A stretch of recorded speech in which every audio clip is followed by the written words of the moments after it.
15 सितंबर को central police station के अंदर एक भारतीय न्याय संहिता की धारा 103 सेक्शन के तहत जो है मुकदमा दर्ज किया गया था हत्या के संबंध में।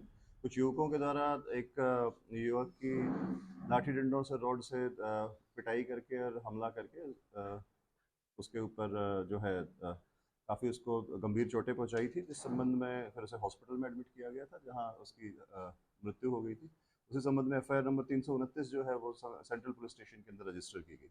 इसी मैटर को इन्वेस्टिगेट करते हुए क्राइम ब्रांच जो 56 है उसके द्वारा जो आरोपी है, एक आरोपी उसको गिरफ्तार किया गया है। जिस आरोपी को गिरफ्तार किया गया है उसका नाम भारत उर्फ कल्लू है और जो अजरोंदा गांव का ही रहने वाला है, और जो मृतक है वो भी अजरोंदा का ही रहने वाला था। उसका नाम राजेश था और दोनों आपस में जो थे वो दूर की रिश्तेदारी के अंदर एक दूसरे को पहले से जानते थे और उसी गांव के सभी रहने वाले थे।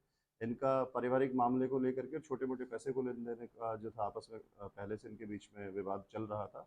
और वारदात वाले दिन शाम को जो भारत और कल्लू है वो अपनी दुकान पे परचून की दुकान चलाता है, वहाँ पे कुछ अपने अन्य साथियों के साथ वहाँ पे बैठा था और दिन में ही इन लोगों ने शराब पी हुई थी। उसी दौरान वहाँ पे जो डिसीज है राजू वो पहुँचता है और उसके साथ उसके दो साथी और थे और वहीं पे उनका जो वाद विवाद है वो ज़्यादा बढ़ जाता है और वो बात हाथापाई से फिर लाठी डंडों से मार पिटाई तक पहुँच जाती है। और उसमें जो आरोपी भारत है उसके द्वारा रॉड से उसके सर के ऊपर वार किया गया था, तो अन्य जो आरोपी थे उनने भी लाठी डंडों से उसके ऊपर वार किया था, जिस कारण उसकी मृत्यु जो हुई। और अभी एक आरोपी को गिरफ्तार किया गया है जैसा मैंने बताया, और अन्य जो आरोपी हैं उनके जो है नाम पूछताछ जो प्रारंभिक की गई उसमें क्लियर हो गए हैं कि बाकी किन किन लोगों का क्या रोल था, उन्हें भी गिरफ्तार किया जाएगा।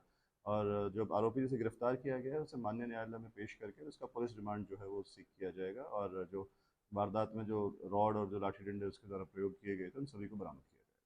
तो मृतक जो है इनके साथ बता रहे हैं कि दो और भी थे जो घायल हो गए हैं, वो भी पूरी तरीके से घायल हुए हैं, जी तो उनका क्या है? हाँ, जो मैंने आपको बताया कि मृतक जब वहाँ पे पहुँचा तो उसके साथ उसके दो साथी और थे जो उस झगड़े में घायल हुए हैं। उन्हीं के जो स्टेटमेंट्स हैं वो ले ली गई हैं और उनके जो उन्होंने बताया है वारदात में किस किस का क्या रोल रहा, उसी चीज़ को ध्यान में रखते हुए हम आगे की जो इन्वेस्टिगेशन है वो कर रहे हैं।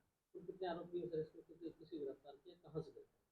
इस एफआईआर के अंदर जो कंप्लेनेंट है जो डिसीज्ड का भतीजा है शिवम, उसके द्वारा कुल 8 लोगों को बाय नेम उन्होंने इसमें एक्यूज जो है वो बताया है तथा उनके साथ अन्य 2-3 लोग और बताए हैं।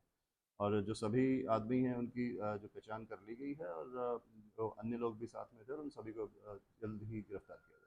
लाठी डंडों के अलावा सर कोई अवैध रूप से कोई हथियार वगैरह? नहीं, अभी तक किसी भी तरीके की कंप्लेंट के वर्जन में और इन्वेस्टिगेशन में किसी भी तरीके से कोई हथियार जो है उसका प्रयोग नहीं आया है। जो आरोपी है जिसे गिरफ्तार किया गया है भारत, उसके ऊपर पूर्व में 2 मुकदमे आर्म्स एक्ट के जरूर दर्ज रहे हैं, लेकिन इस पर्टिकुलर मुकदमे के अंदर किसी भी तरीके से किसी अवैध असले का जो प्रयोग है वो अभी तक सामने नहीं इसमें कितने आरोपी गिरफ्तार किए सर? है। एक जो मुख्य आरोपी भारत जिसके द्वारा रोड से हमला किया गया था डिसीज के सर के ऊपर, उसे गिरफ्तार कर लिया गया है और उसकी पूछताछ के आधार पर अन्य को जिन जिनका जो रोल होगा उनको सभी को गिरफ्तार किया जाएगा। मैंने बताया शुरुआत में ही आपको कि ये दोनों पक्ष एक दूसरे को जानते हैं, इनकी आपस में रिश्तेदारियां भी हैं, तो इनका अपने जो रिश्ते थे उनमें थोड़ी सी जो आपस में डिस्प्यूट चल रहा था वो एक कारण था, तथा कुछ मामूली इनका पैसों का लेन देन था। जो कल्लू था, जिसे जो मुख्य आरोपी था जिसे पैसे की जरूरत है, वो गिरफ्तार है या वो बाहर है? जी, कल्लू को ही गिरफ्तार किया गया है और उसके ऊपर मैंने बताया पहले उसके ऊपर 2 अन्य मुकदमे भी जो है आर्म्स एक्ट के रजिस्टर रहे हैं और अब उससे पुलिस हिरासत के अंदर सख्ती से पूछताछ की जा रही है। कल्लू कहाँ से गिरफ्तार किया है? अन्य गिरफ्तार के लिए कितनी टीम बनाई गई है? जो कल्लू है इसको हमने पलवल होडल से गिरफ्तार किया है और 19 तारीख को इसे गिरफ्तार किया गया है और इसको अन्य आरोपियों को गिरफ्तार करने के लिए क्राइम ब्रांच 56 की ही हमने 3 टीमें हैं जो इसके ऊपर लगी।